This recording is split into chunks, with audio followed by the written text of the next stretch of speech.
Hello everyone, my name is Ko and welcome back to my channel. Today we are talking about how I found my passion. Well, to tell you the truth, I spent the last 10 months or so have been struggling to find what my passion is. And today we are talking about 7 questions that I asked myself to get answer to what my passion is. So let's get started. The question number 1 is, what do you want to be written on your gravestone? I think I've got this idea from almost everyone talked about figuring out passion and stuff. When I thought about it, I got an answer. I want my gravestone to say, I was a man who dedicated his life to empowering people to live a fulfilling life, or a man who loved his family and friends and was always there for them. Those two are really at my core.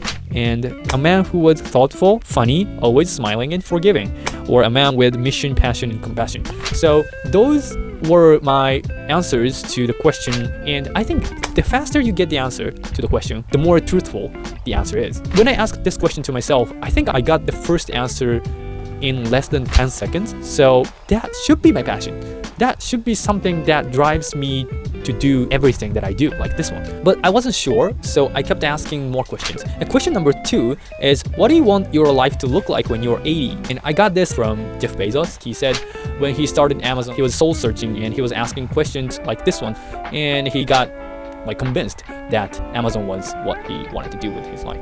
So this question gives you a long-term view of your life, and my answer was something like spending time with teams of talented people, or completing passionate projects every year, listening to stories of people who seek to find answers, being very generous to people I care. Well, this one is very important to me because my grandparents, like all of them, are very generous.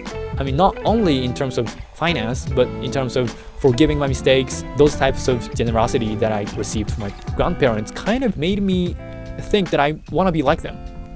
And the other answer was learning new things and acquiring new skills. I don't like people who act or think that they figure out everything when they were 80 and being arrogant and stuff. I don't want to be like them. So those are my answers.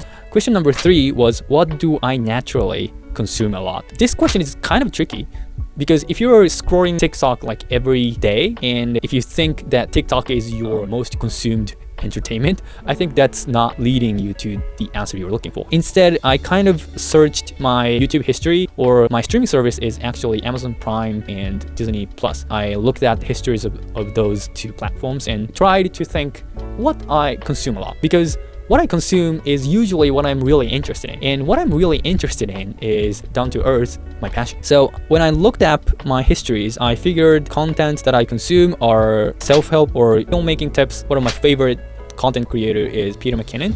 I think many of you know Peter McKinnon, and I like Matt Davella. Those 2 are my go-to entertainment plus learning sources about filmmaking and self-help. And I also consume a lot of inspiring stories and movies. One of my favorite film is Ford versus Ferrari. I think I've watched it 4 or 5 times, even though it came out in 2019 or something. Also, I watched Pixar's Soul.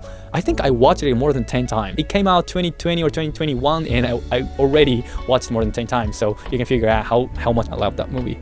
And also, I consume a lot of speeches or interviews with Steve Jobs. I love Apple. And the more I think about why I like Pixar and Steve Jobs and Apple and all those things that I mentioned, the clearer that I became the first answer to the first question, which was empowering people to live a fulfilling life. I think those storytellers, I think Apple is a storytelling company, and Pixar, and as well as Walt Disney, those people are storytellers telling how to live a fulfilling life or meaningful life or finding passion and all those things. So I consume content about those things. So that's why I should be really passionate about empowering people to live a fulfilling life. However, if you haven't found your passion by now, you should ask more questions like, what can I talk about endlessly? If you're passionate, if you're really interested in, you naturally gain knowledge about those topics, and also you have endless energy to talk about these things. For example, I can talk about Apple for hours and hours. I think my girlfriend and my family are kind of being annoyed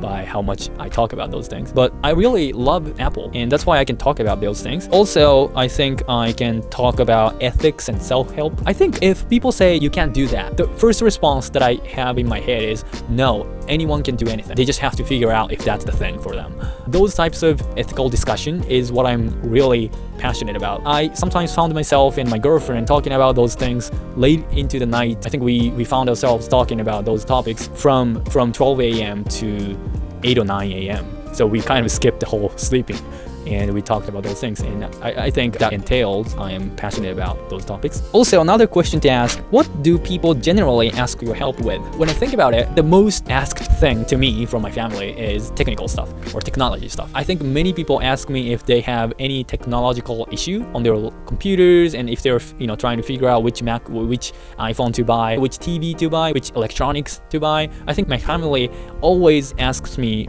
whenever they have to make a purchase on those things, or whenever they face problems. I think that's what I get asked a lot. And also, my family asks me about any problems regarding logistics. So my family and I went to Hokkaido, northern part of Japan. I contributed to their success of the trip by figuring out how to go around sightseeing and how to drive, how to time manage those things, logistics. I think that's what I get asked by my family the most. Something to realize what I'm really good at. Because I'm good at, people are asking me. If you use that logic, I think it's easier for you to figure out what's your strength, what your passion is about. Also, the sixth question is, what do you like to do when you have time? I mean, this is like the classical question.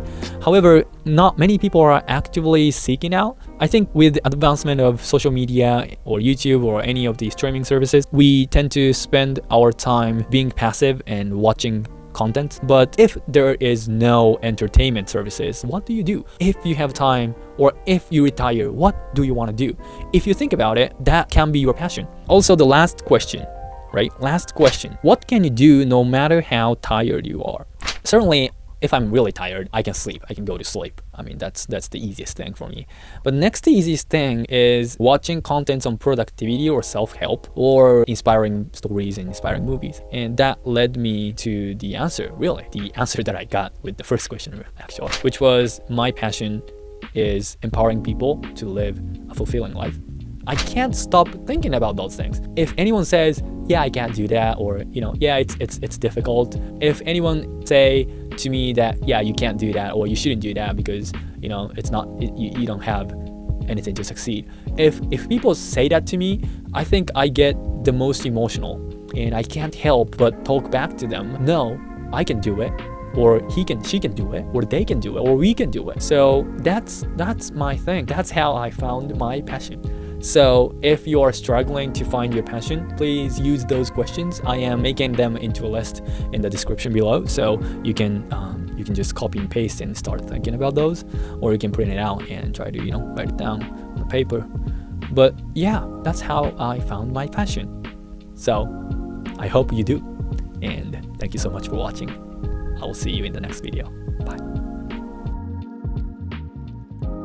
Oh, by the way, I like poo. Not poop. Yeah, I like Winnie the Pooh. Yeah, there's a quote in this iPhone case, which goes like this: "Nobody can be uncheered with a balloon." Yeah, something to think about. Maybe nothing to think about. All right, see you in the next video. Thank you. Bye.